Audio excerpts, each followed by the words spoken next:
Buenos días queridos amigos, estimados hermanos. Esta mañana de sábado nuevamente les saludamos, damos gracias al Señor como siempre, agradecidos por sus cuidados, por sus bendiciones y sobre todo porque nos permite poder reunirnos, poder estar con ustedes en esta transmisión, en este sábado. Recuerden que este es su programa, La Voz del Espíritu y Profecía. Les damos una cordial bienvenida y también les deseamos un feliz sábado. Queremos que la luz de la verdad que el Señor nos ha dejado pueda llegar hasta los corazones necesitados. Voy a invitarles para que inclinemos el rostro y vamos a orar a nuestro Dios. Nuestro Padre, esta mañana te damos gracias porque nos permites la vida y la salud, porque has cuidado de nosotros, porque has tenido misericordia, Señor, cada día, y nos permites ahora presentarnos y sentarnos delante de ti, Señor, a tus pies, para poder escuchar tu voz. Dirígenos con el poder de tu Espíritu Santo y toma en tus manos, Señor, todas las necesidades, todos los problemas, todas las angustias que tenemos, las enfermedades, Señor, que tú puedas obrar maravillosamente de acuerdo a tu divina voluntad. Te lo pedimos y te lo agradecemos en el nombre de Jesús. Amén. Amén. Perdón. Muy bien, estamos estudiando el capítulo 15 del conflicto de los siglos que se titula La verdad progresa en Inglaterra. Y nos quedamos hablando de Juan Knox, quien estaba dando testimonio ante María, que era la, perdón, que era la reina de Escocia. Lo último que estuvimos estudiando fue acerca de Escocia. Recordemos que cuando decimos que estaba dando testimonio, muchos hermanos malinterpretan el pasaje de Mateo 24:14, donde dice que el evangelio será predicado en todo el mundo. Algunos cambian ahí la expresión y dicen por testimonio, y la Biblia no dice por testimonio, dice para testimonio, es decir, para que haya un testimonio, para que no digan, es que yo no escuché, es que yo no supe, es que a mí no me predicaron. Bueno, la Biblia dice que nosotros vamos a dar testimonio, es decir, vamos a predicar de manera pública y ese va a ser un testimonio. Nadie va a decir, no, es que yo no supe, yo no me enteré, a mí no se me predicó. No, ahí está el testimonio, hay testimonio, hay evidencias testimoniales de que se predicó el evangelio a todo el mundo. En ese sentido, Juan Knox estaba dando testimonio ante María, quien era la reina de Escocia. Voy a retomar dos parrafitos muy pequeños para poder entrar al estudio de esta mañana. María respondió, es decir, la reina de Escocia, vos interpretáis las escrituras de un modo, se está dirigiendo a Juan Knox. Y ellos, es decir, los maestros romanistas, decía ella, la interpretan de otro. ¿A quién creeré y quién será juez en este asunto? Y entonces le responde Juan Knox, debéis creer en Dios que habla con sencillez en su palabra, contestó el reformador Juan Knox. Y más de lo que ella os diga, no debéis creer ni de uno, ni de otro, ni de otros, ni de unos, ni de otros. La palabra de Dios es clara. Si parece haber oscuridad en algún pasaje, el Espíritu Santo, que nunca se contradice a sí mismo, se explica con más claridad en otros pasajes, de modo que no queda lugar a duda, sino para el ignorante, perdón. Tales fueron las verdades que el intrépido reformador, con peligro de su vida, dirigió a los oídos reales, es decir, en este caso, a María, la reina de Escocia. Con el mismo valor indómito, se aferró a su propósito y siguió orando y combatiendo como fiel soldado del Señor hasta que Escocia quedó libre del papado. Ahora sí vamos a entrar al nuevo material. En Inglaterra, el establecimiento del protestantismo como religión nacional hizo menguar la persecución, pero no la hizo cesar por completo. Aunque muchas de las doctrinas de Roma fueron suprimidas, se conservaron muchas de sus formas de culto. Note bien, la supremacía del Papa fue rechazada, pero en su lugar se puso al monarca como cabeza de la iglesia. Mucho distaban aún los servicios de la iglesia de la pureza y sencillez del evangelio, si no estaban apegados a la escritura. El gran principio de libertad religiosa no era aún entendido, si bien es verdad que pocas veces apelaron los gobernantes protestantes a las horribles crueldades que se valía Roma contra los herejes. No se reconocía el derecho que tiene todo hombre de adorar a Dios según los dictados de su conciencia. Y si cuando dice hombre se refiere a todo ser humano, hombre y mujer, ambos sexos, ambos géneros. Se exigía de todos que aceptaran las doctrinas y observaran las formas de culto prescritas por la iglesia establecida. Aún se siguió persiguiendo a los disidentes por centenares de años con mayor o menor encarnecimiento. Así que la libertad religiosa no se aplicaba en realidad para nada.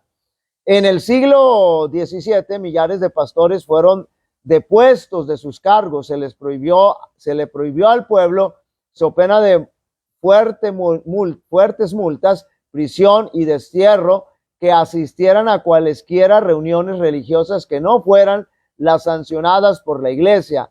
Los que no pudieron dejar de reunirse para adorar a Dios tuvieron que hacerlo en callejones oscuros, en sombrías baudillas y en estaciones propicias en los bosques a medianoche, en la protectora espesura de la floresta, como un templo hecho por Dios mismo.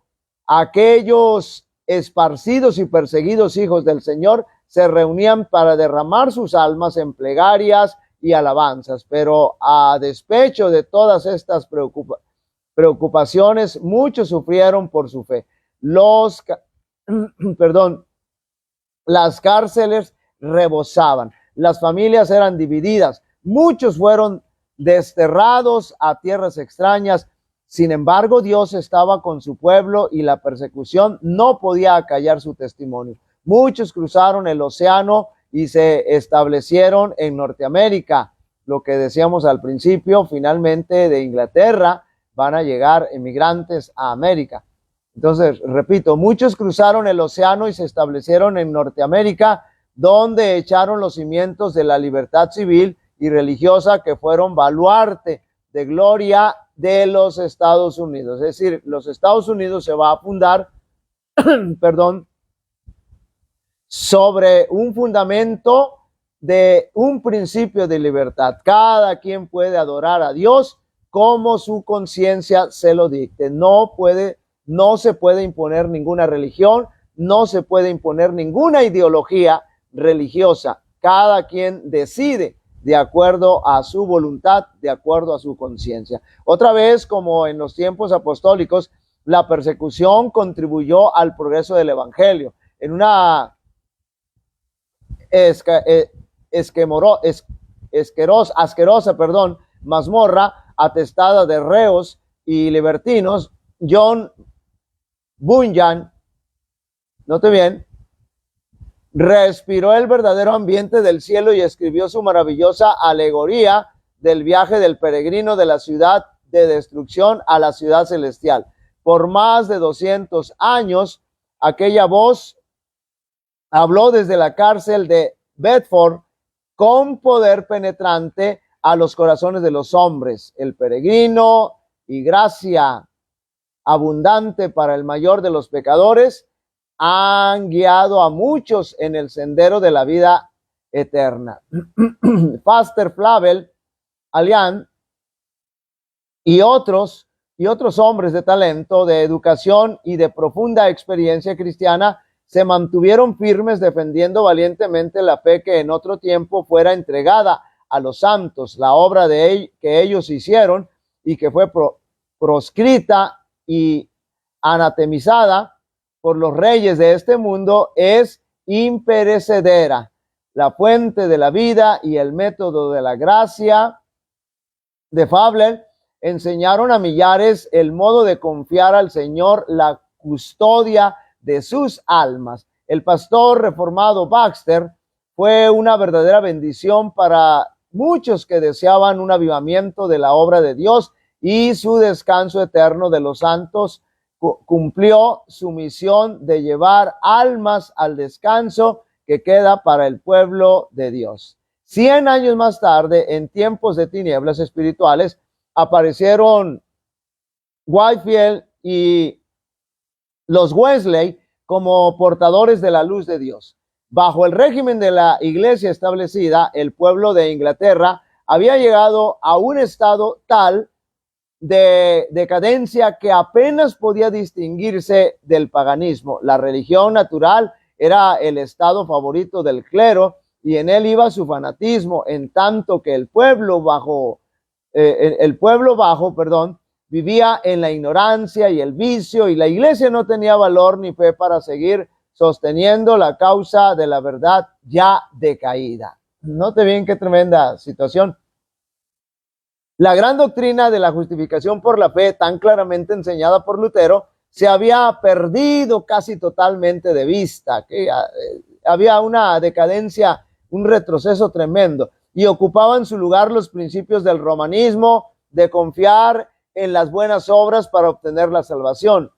Whitefield y Wesley y los Wesley, miembros de la iglesia establecida, buscaban con sinceridad el favor de Dios, que según se les había enseñado, se conseguía por medio de una vida virtuosa y por la observancia de los ritos religiosos. En cierta ocasión en que Carlos Wesley cayó enfermo y pensaba que estaba próximo a su fin, se le preguntó en qué fundaba su esperanza de la vida eterna. Su respuesta fue: he hecho cuanto he podido por servir a Dios, pero como el amigo que le dirigiera la pregunta no parecía satisfecho con la contestación, Wesley pensó: ¿qué?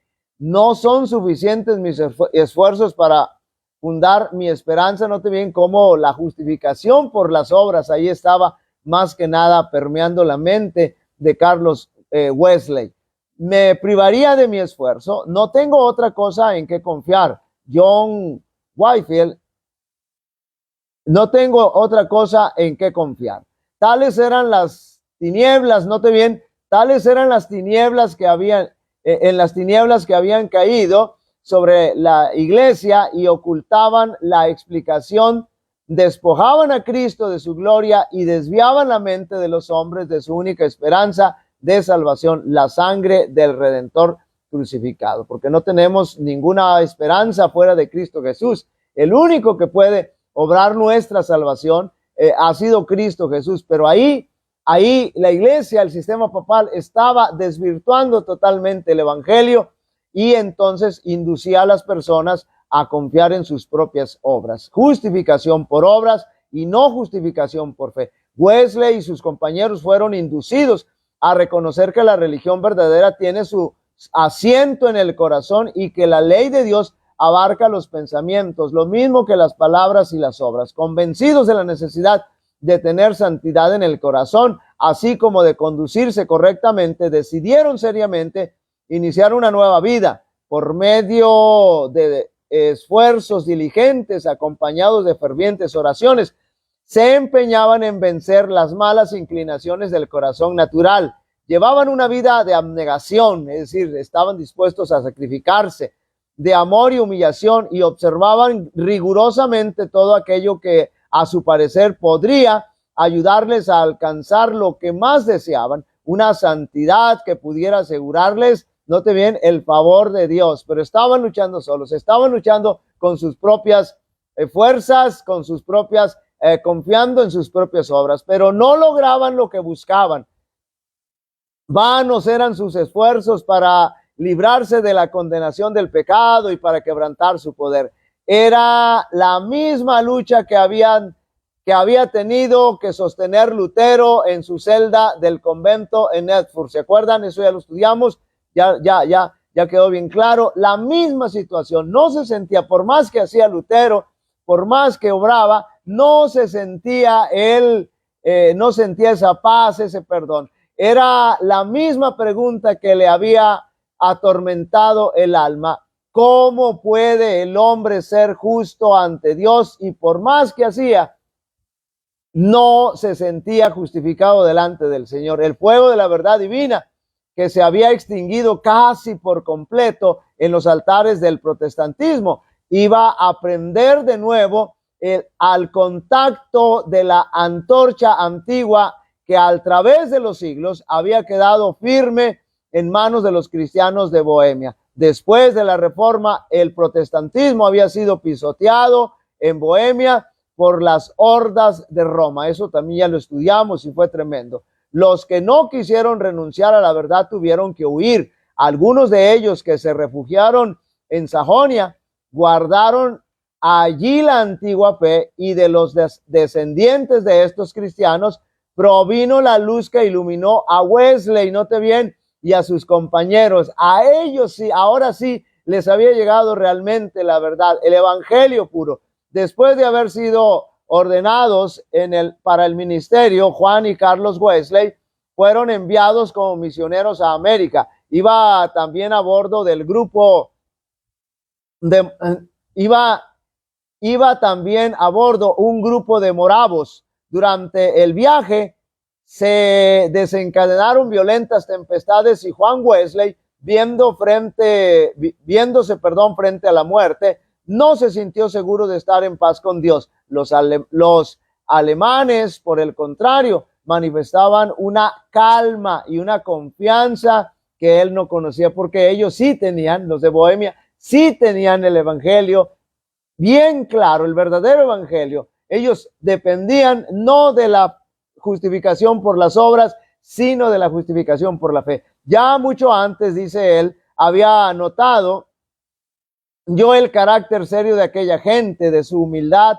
Habían dado pruebas manifiestas al prestarse a desempeñar en favor de los otros pasajeros las tareas serviles que ninguno de los ingleses quería hacer, y al no querer recibir paga por estos servicios, declarando que era un beneficio para sus altivos corazones y que su amante Salvador había hecho más por ellos. Día tras día manifestaban una mansedumbre que ninguna injuria podía alterar. Si eran empujados, golpeados o derribados, se ponían en pie y se marchaban a otro lugar, pero sin quejarse. Ahora se presentaba la oportunidad de probar si habían quedado tan libres del espíritu de temor como del orgullo, la ira y la venganza.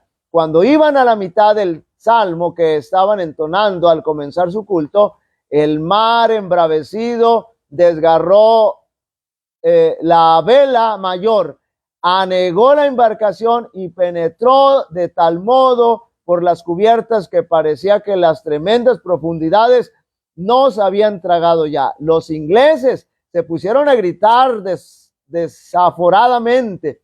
Los alemanes siguieron cantando con serenidad.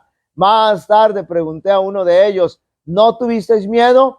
Y me dijo, no, gracias a Dios. Volví a preguntarle, ¿no tenían temor las mujeres y los niños? Y me contestó con calma, no, nuestras mujeres y nuestros niños no tienen miedo de morir.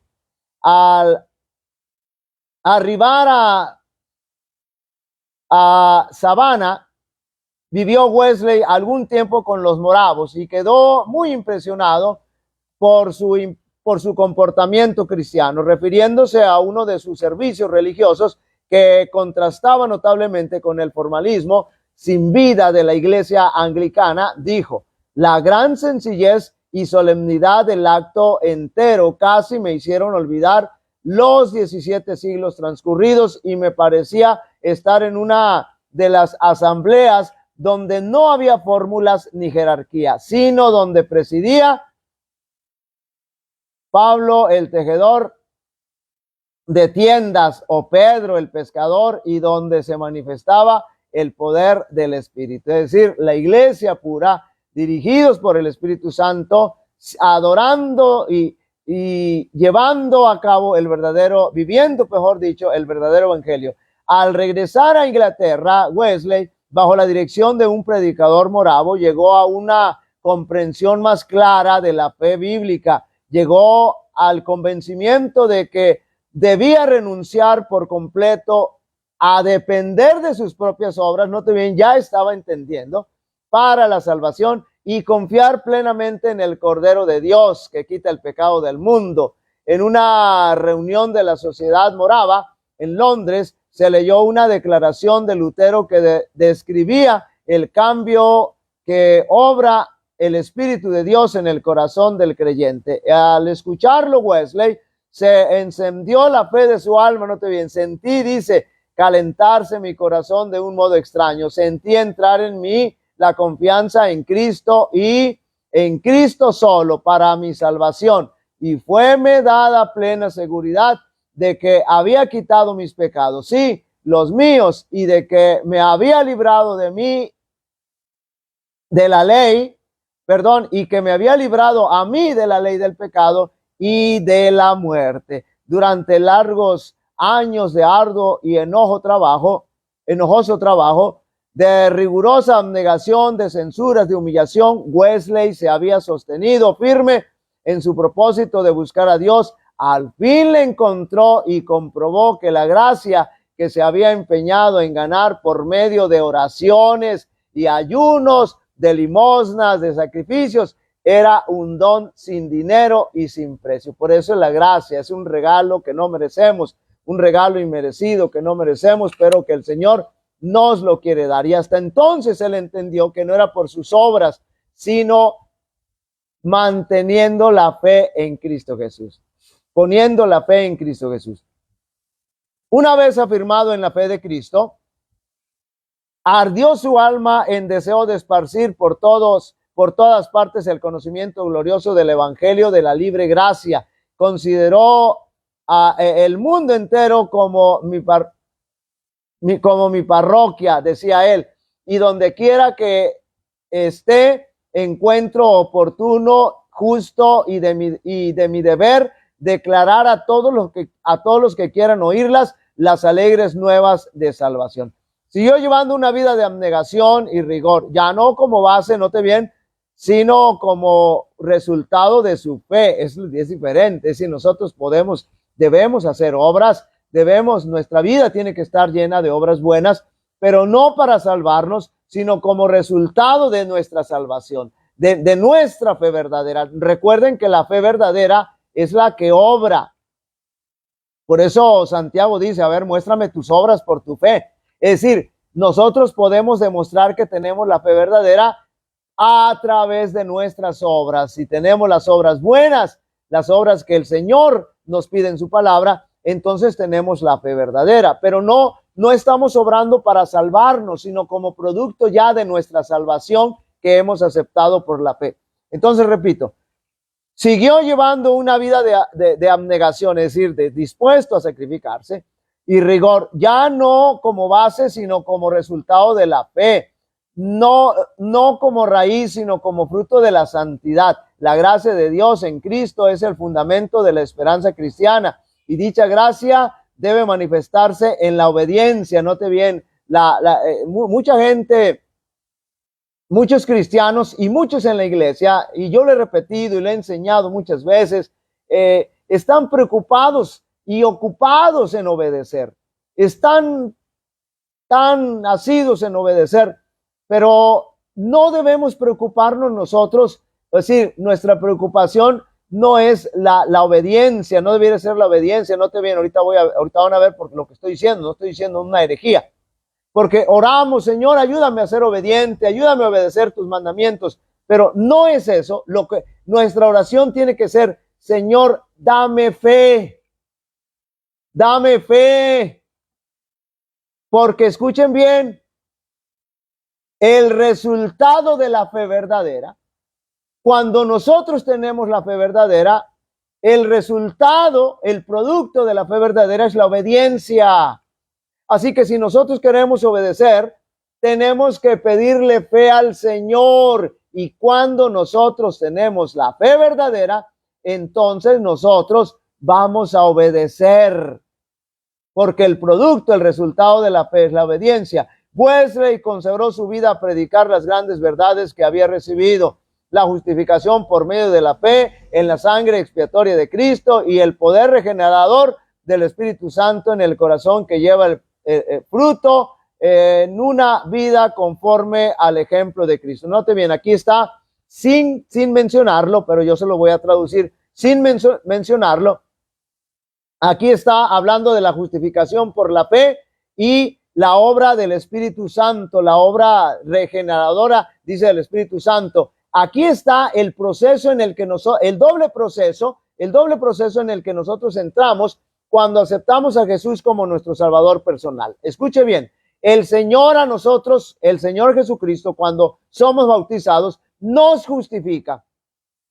Es decir, perdona nuestros pecados. Justificación y perdón es lo mismo. El Señor nos justifica. Ahora, nos imputa su justicia. ¿Qué significa eso de la justicia imputada? Porque hay muchos teólogos que se quieren lucir nada más y para usar palabras rebuscadas y dicen, la injusticia imputada. Y los hermanos no entienden, les pasa por acá arriba. No entienden, no comprenden, no les explican qué significa eso. A lo mejor ni siquiera ellos lo saben. Porque hay muchos teólogos que no se preparan. Y note bien, nada más quieren impresionar. ¿Qué significa? ¿Qué cosa es la justicia imputada? La justicia imputada es que el Señor pone a nuestra cuenta, escuche bien, pone a nuestra cuenta su vida de obediencia perfecta. Cuando Jesús vino aquí a esta tierra, vivió una vida de obediencia perfecta y perpetua a los 10 mandamientos de Dios. Entonces, como yo no puedo vivir una vida de obediencia perfecta y perpetua, como yo no puedo guardar los mandamientos de Dios, pero el Señor ya obró, ya vivió una vida perfecta, ya lo hizo, entonces me la pone a mi cuenta. Eso significa que el Señor nos imputa su justicia. Y entonces somos perdonados, somos justificados. Y entonces ahí empezamos ese proceso. Pero usted dirá, bueno, pero si yo no puedo hacer eso, nuestros hermanitos evangélicos tienen razón. Dice, tú ya no tienes que hacer nada, ya Jesús lo hizo todo por ti. No, escuchen bien, porque viene ahora la otra parte. Viene ahora la otra parte del proceso. Por eso digo que es un proceso doble. El Señor nos justifica porque nos imputa su justicia. Imputar su justicia significa que Él pone a nuestro favor su vida de obediencia perfecta y perpetua. Y entonces, cuando nos perdona, nuestro Padre Celestial nos mira a nosotros y no nos mira a nosotros realmente, sino que está mirando a Cristo Jesús. Por eso nos viste con su manto de justicia. Pero viene la otra parte, la obra del Espíritu Santo. Entramos en el proceso, este es el proceso de la justificación o el perdón que el Señor nos da a través de su justicia imputada. Pero viene la otra parte del proceso que es la santificación. Y esa es una obra que hace el Espíritu Santo. Esa la justicia, los teólogos le llamamos la justicia impartida. ¿Y qué cosa es la justicia impartida? ¿Quién imparte esa justicia? La imparte el Espíritu Santo. ¿Para qué la imparte? Para ir transformando nuestra vida, regenerando nuestro carácter. Y cada vez vamos a ir siendo más parecidos a Cristo Jesús. Es decir, cada vez vamos a ir siendo más obedientes. Cada vez vamos a ir viviendo más como Cristo Jesús. Sí tenemos que vivir como Jesús. No podemos hacerlo de un solo tajo. Pero vamos en el proceso. Si nos equivocamos, bueno, el Señor nos justifica, nos perdona, pero vamos avanzando. Mientras nosotros nos mantengamos en ese proceso, escuche bien, porque muchos predicadores dicen, hay que prepararnos para la segunda venida de Jesús, pero no saben ni lo que eso significa. Entonces muchos piensan, dice, es que me tengo que portar bien, tengo que obedecer, no tengo que tener pecado para... No, escuchen bien. Prepararnos para encontrarnos con Cristo Jesús es mantenernos en ese doble proceso de justificación y santificación, e ir avanzando en ese proceso. Y no importa cómo nos vea la gente y no importa cómo nos veamos nosotros, pero si nos mantenemos en ese proceso, si estamos en ese proceso cuando Jesús venga o cuando seamos llamados a morir, entonces nosotros seremos salvos. Nadie que no esté en ese proceso no puede ser salvo. Entonces, ese es el verdadero evangelio. Entonces, Whitefield y los Wesley habían sido preparados para su obra por medio de un profundo sentimiento de su propia perdición, y para poder sobrellevar duras pruebas como buenos soldados de Jesucristo, se habían visto sometidos a una larga serie de escarnios y burlas y persecuciones, tanto en la universidad como al entrar en el ministerio. Ellos y otros pocos que simpatizaban con ellos fueron llamados despectivamente metodistas por sus discípulos incrédulos, pero en la actualidad el apodo es considerado como honroso por una de las mayores denominaciones de Inglaterra y de América. Ahí es donde surge precisamente entonces la iglesia metodista. Como miembros de la iglesia de Inglaterra, estaban muy apegados a sus formas de culto, note bien, pero el Señor les había señalado en su palabra un modelo más perfecto. El Espíritu Santo les constriñó a predicar a Cristo y a este crucificado. El poder del Altísimo acompañó sus labores. Millares fueron convencidos y verdaderamente convertidos.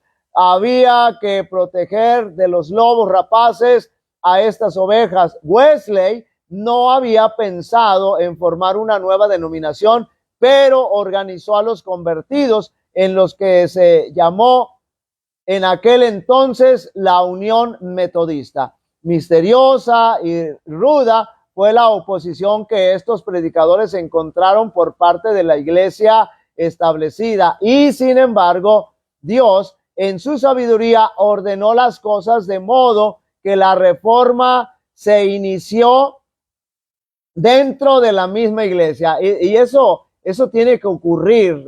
Nosotros como iglesia adventista, dice la inspiración, necesitamos un reavivamiento y una reforma. Tenemos que quitar muchas cosas que estamos haciendo mal, que estamos viviendo mal, que estamos percibiendo mal, y porque para eso es la reforma. Entonces, dentro de la misma iglesia se necesitaba una reforma. Si hubiera venido por completo de afuera, no habría podido penetrar donde tanto se necesitaba. Pero como los predicadores del reavivamiento eran eclesiásticos y trabajaban dentro del giro de la iglesia, donde quiera se encontraban oportunidad para ellos, la verdad entró donde las puertas hubieran de otro modo quedado cerradas. Algunos de los clérigos despertaron de su sopor y se convirtieron en predicadores activos de sus parroquias, iglesias que habían sido petrificadas por el formalismo, fueron de pronto devueltas a la vida. Note bien, ya no era un formalismo, ya se vivía realmente el verdadero evangelio, porque se había comprendido, porque no tiene ningún sentido estar en la iglesia si no hemos entendido el verdadero evangelio. En los tiempos de Wesley, como en todas las épocas de la historia de la iglesia, hubo hombres dotados de diferentes dones que hicieron cada uno la obra que les fuera señalada. No estuvieron de acuerdo en todos los puntos de doctrina, pero todos fueron guiados por el Espíritu de Dios y unidos en absorbente propósito de ganar almas para Cristo. Las diferencias que mediaron entre Whitefield y los Wesley estuvieron en cierta ocasión a punto de separarlos, pero habiendo aprendido a ser mansos en la escuela de Cristo, la tolerancia y el amor fraternal los reconciliaron. No tenían tiempo para disputarse cuando en derredor suyo abundaban el mal y la iniquidad, y los pecadores iban hacia la ruina. El enemigo siempre va a poner de alguna forma obstáculos, va a buscar la manera de cómo dividir. Divide y vencerás. Separa y vencerás. Entonces, vamos a dejarle hasta ahí.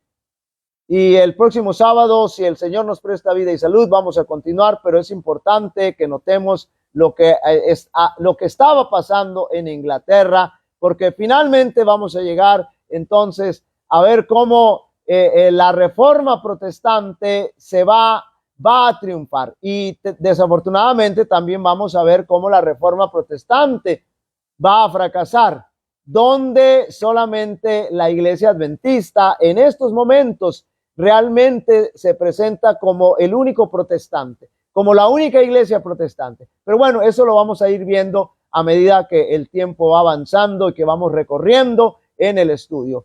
Voy a invitarles para que inclinemos el rostro y vamos a orar. Esta mañana, querido Padre Celestial, te alabamos, te glorificamos y te agradecemos, Señor, por la oportunidad que nos das de conocer la verdad, de llenarnos, Señor, de alumbrarnos con esta luz. Queremos rogarte, Señor, que esta luz también pueda llegar y penetrar los corazones que la necesitan. Bendice a tu iglesia, Señor, y ayúdanos a levantarnos para resplandecer. Permite, Señor, que podamos ser movidos y motivados por el poder de tu Espíritu Santo y que el mensaje, Señor, del Evangelio pueda cundir y pueda alumbrar toda la tierra, Señor.